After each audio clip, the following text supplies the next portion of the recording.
A philosophical zombie or P-zombie in the philosophy of mind and perception is a hypothetical being that is indistinguishable from a normal human being except in that it lacks conscious experience, qualia, or sentience. For example, a philosophical zombie could be poked with a sharp object, and not feel any pain sensation, but yet, behave exactly as if it does feel pain. The notion of a philosophical zombie is used mainly in thought experiments intended to support arguments against forms of physicalism such as materialism, behaviorism and functionalism. Physicalism is the idea that all aspects of human nature can be explained by physical means, specifically, all aspects of human nature and perception can be explained from a neurobiological standpoint. Some philosophers, like David Chalmers, argue that since a zombie is defined as physiologically indistinguishable from human beings, even its logical possibility would be a sound refutation of physicalism. However, physicalists like Daniel Dennett counter that Chalmers's physiological zombies are logically incoherent and thus impossible. Types of zombie. Though philosophical zombies are widely used in thought experiments, the detailed articulation of the concept is not always the same. P-zombies were introduced primarily to argue against specific types of physicalism such as behaviorism, according to which mental states exist solely as behavior, belief, desire, thought, consciousness, and so on, are simply certain kinds of behavior or tendencies towards behaviors. A P-zombie that is behaviorally indistinguishable from a normal human being but lacks conscious experiences is therefore not logically possible according to the behaviorist, so an appeal to the logical possibility of a P-zombie furnishes an argument that behaviorism is false. Proponents of zombie arguments generally accept that P-zombies are not physically possible, while opponents necessarily deny that they are metaphysically or even logically possible. The unifying idea of the zombie is of a human that has no conscious experience, but one might distinguish various types of zombie used in different thought experiments as follows: a behavioral zombie that is behaviorally indistinguishable from a human. A neurological zombie that has a human brain and is generally physiologically indistinguishable from a human. A soulless zombie that lacks a soul. Zombie arguments. Zombie arguments often support lines of reasoning that aim to show that zombies are metaphysically possible in order to support some form of dualism, in this case the view that the world includes two kinds of substance: the mental and the physical. According to physicalism, physical facts determine all other facts. Since any fact other than that of consciousness may be held to be the same for a P-zombie and a normal conscious human, it follows that physicalism must hold that P-zombies are either not possible or are the same as normal humans. The zombie argument is a version of general modal arguments against physicalism such as that of Saul Kripke against that kind of physicalism known as type identity theory. Further such arguments were notably advanced in the 1970s by Thomas Nagel and Robert Kirk, but the general argument was most famously developed in detail by David Chalmers in The Conscious Mind. According to Chalmers, one can coherently conceive of an entire zombie world, a world physically indistinguishable from this world but entirely lacking conscious experience. The counterpart of every conscious being in our world would be a P-zombie. Since such a world is conceivable, Chalmers claims, it is metaphysically possible, which is all the argument requires. Chalmers states, zombies are probably not naturally possible, they probably cannot exist in our world, with its laws of nature. The outline structure of Chalmers' version of the zombie argument is as follows. According to physicalism, all that exists in our world is physical. Thus, if physicalism is true, a metaphysically possible world in which all physical facts are the same as those of the actual world must contain everything that exists in our actual world. In particular, conscious experience must exist in such a possible world. In fact, we can conceive of a world physically indistinguishable from our world but in which there is no consciousness. From this it follows that such a world is metaphysically possible. Therefore, physicalism is false. The above is a strong formulation of the zombie argument. There are other formulations of the zombies type argument which follow the same general form. The premises of the general zombies argument are implied by the premises of all the specific zombie arguments. A general zombies argument is in part motivated by potential disagreements between various anti-physicalist views. For example, an anti-physicalist view can consistently assert that p-zombies are metaphysically impossible but that inverted qualia or absent qualia are metaphysically possible. Premises regarding inverted qualia or partial zombioid can substitute premises regarding p-zombies to produce variations of the zombie argument. The metaphysical possibility of a physically indistinguishable world with either inverted qualia or partial zombioid would imply that physical truths don't metaphysically necessitate phenomenal truths. To formulate the general form of the zombies argument, take the sentence P to be true if and only if the conjunct of all microphysical truths of our world obtain. Take the sentence Q to be true if some phenomenal truth, that obtains in the actual world, obtains. The general argument goes as follows. It is conceivable that P is true and Q is not true. If it is conceivable that P is true and Q is not true, then it is metaphysically possible that P is true and Q not true. If it is metaphysically possible that P is true and Q is not true, then physicalism is false. Therefore, physicalism is false.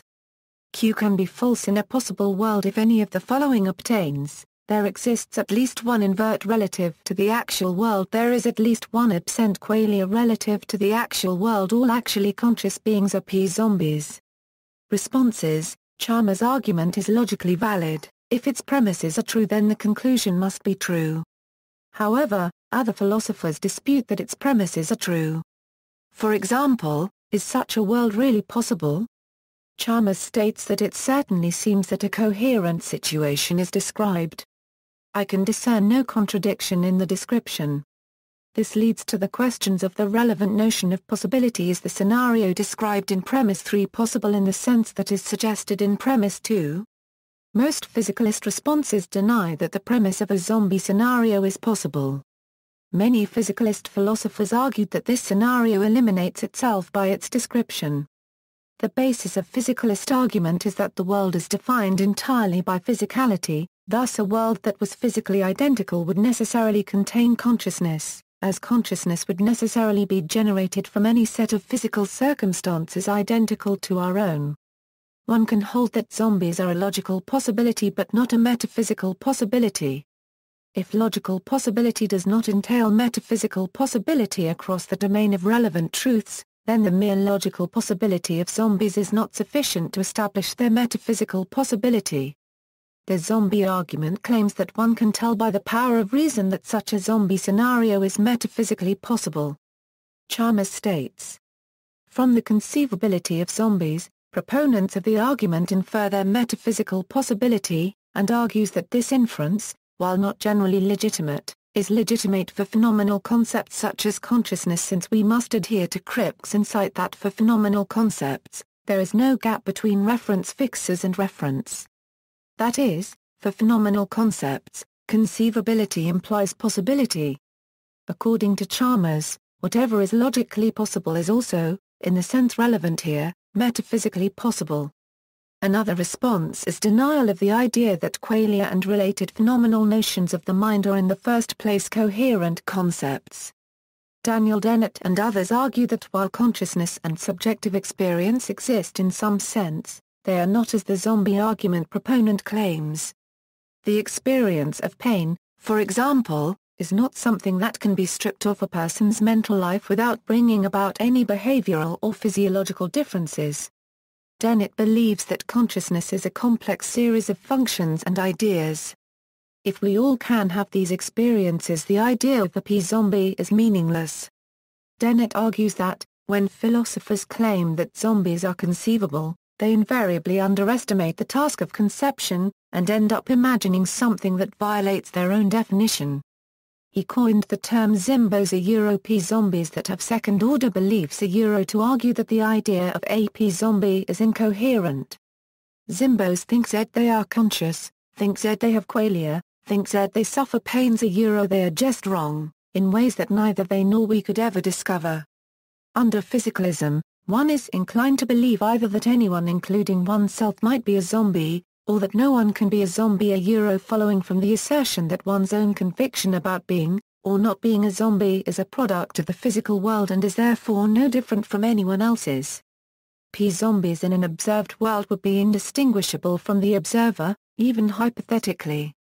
Furthermore, when concept of self is deemed to correspond to physical reality alone, philosophical zombies are denied by definition. When a distinction is made in one's mind between a hypothetical zombie and oneself, the hypothetical zombie, being a subset of the concept of oneself, must entail a deficit in observables, a seductive error contradicting the original definition of a zombie. Verificationism states that, for words to have meaning, their use must be open to public verification. Since it is assumed that we can talk about our qualia, the existence of zombies is impossible. A related argument is that of zombie utterance. If someone were to say they love the smell of some food, a zombie producing the same reaction would be perceived as a person having complex thoughts and ideas in their head indicated by the ability to vocalize it. If zombies were without awareness of their perceptions, the idea of uttering words could not occur to them. Therefore, if a zombie has the ability to speak, it is not a zombie. Nigel Thomas argues that the zombie concept is self-contradictory and that, since zombies' hypothesis behave just like regular humans, they will claim to be conscious, which, whether this claim is taken to be true, false, or neither true nor false, inevitably entails either a contradiction or a manifest absurdity. Artificial intelligence researcher Marvin Minsky sees the argument as circular. The proposition of the possibility of something physically identical to a human but without subjective experience assumes that the physical characteristics of humans are not what produces those experiences, which is exactly what the argument was claiming to prove. Richard Brown agrees that the zombie argument is circular. To show this, he proposes zombies, which are creatures non-physically identical to people in every way and lack phenomenal consciousness. If zombies existed, they would refute dualism because they would show that consciousness is not non-physical, that is physical. Paralleling the argument from Chalmers, it's conceivable that zombies exist, so it's possible they exist, so dualism is false. Given the symmetry between the zombie and zombie arguments, we can't arbitrate the physicalism-dualism question a priori. Stephen Yablow's response is to provide an error theory to account for the intuition that zombies are possible. Notions of what counts as physical and as physically possible change over time, so conceptual analysis is not reliable here. Yablow says he is braced for the information that is going to make zombies inconceivable, even though I have no real idea what form the information is going to take. The zombie argument is difficult to assess because it brings to light fundamental disagreements about the method and scope of philosophy itself and the nature and abilities of conceptual analysis. Proponents of the zombie argument may think that conceptual analysis is a central part of philosophy and that it certainly can do a great deal of philosophical work. However, others, such as Dennett, Paul Churchland and W. V. O'Quine, have fundamentally different views. For this reason, discussion of the zombie argument remains vigorous in philosophy. Some accept modal reasoning in general but deny it in the zombie case. Christopher Southhill and Brian P. McLaughlin suggest that the zombie thought experiment combines imagination of a sympathetic nature and a perceptual nature. Each type of imagination may work on its own, but they're not guaranteed to work when both used at the same time. Hence Chalmers's argument needn't go through. Moreover, while Chalmers diffuses criticisms of the view that conceivability can tell us about possibility, he provides no positive defense of the principle. As an analogy, the generalized continuum hypothesis has no known counterexamples, but this doesn't mean we must accept it. And indeed, the fact that Chalmers concludes we have epiphenomenal mental states that don't cause our physical behavior seems one reason to reject his principle. Another way to construe the zombie hypothesis is epistemically as a problem of causal explanation, rather than as a problem of logical or metaphysical possibility. The explanatory gap also called the hard problem of consciousness is the claim that no one has provided a convincing causal explanation of how and why we are conscious. It is a manifestation of the very same gap that no one has provided a convincing causal explanation of how and why we are not zombies. Related thought experiments. Frank Jackson's Mary's Room argument is based around a hypothetical scientist, Mary, who is forced to view the world through a black-and-white television screen in a black-and-white room. Mary is a brilliant scientist who knows everything about the neurobiology of vision. Even though Mary knows everything about color and its perception, she has never seen color. If Mary were released from this room and were to experience color for the first time, would she learn anything new? Jackson initially believed this supported epiphenomenalism but later changed his views to physicalism, suggesting that Mary is simply discovering a new way for her brain to represent qualities that exist in the world. Swampman is an imaginary character introduced by Donald Davidson. If Davidson goes hiking in a swamp and is struck and killed by a lightning bolt while nearby, another lightning bolt spontaneously rearranges a bunch of molecules so that, entirely by coincidence, they take on exactly the same form that Davidson's body had at the moment of his untimely death, then this being, Swampman, has a brain structurally identical to that which Davidson had and will thus presumably behave exactly like Davidson. He will return to Davidson's office and write the same essays he would have written, recognize all of his friends and family and so forth. John Searle's Chinese room argument deals with the nature of artificial intelligence. It imagines a room in which a conversation is held by means of written Chinese characters that the subject cannot actually read, but is able to manipulate meaningfully using a set of algorithms. Searle holds that a program cannot give a computer a mind, or understanding, regardless of how intelligently it may make it behave. Stephen Hunnad argues that Searle's critique is really meant to target functionalism and computationalism, and to establish neuroscience as the only correct way to understand the mind. See also: References, Notes. Bibliography: Chalmers, David. 1995. Facing Up to the Problem of Consciousness, Journal of Consciousness Studies, Volume 2, Number 3, pages 200–219. Online PDF, Chalmers, David.